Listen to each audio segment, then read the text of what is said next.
Dara emosyonal ng dalawin ng mga Kalingap Angels at sinamahan pa itong matulog overnight sa bahay nito.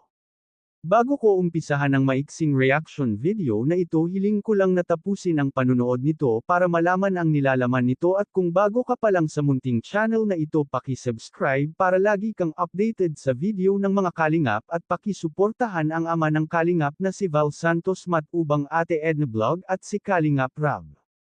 Isang mapagpalang araw sa inyong lahat mga Kalingap. Natuwa nga si Dara nang makita niya ang mga kaibigan niya na dumalaw sa bahay niya.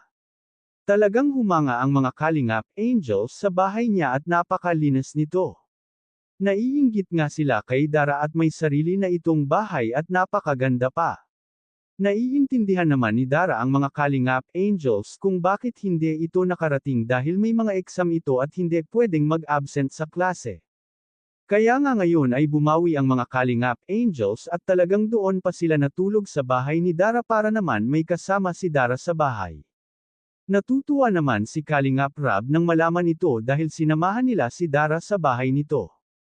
Ito naman talaga ang gusto ni Kalingap Rab, ang magbonding silang lahat at maging close sa isa't isa.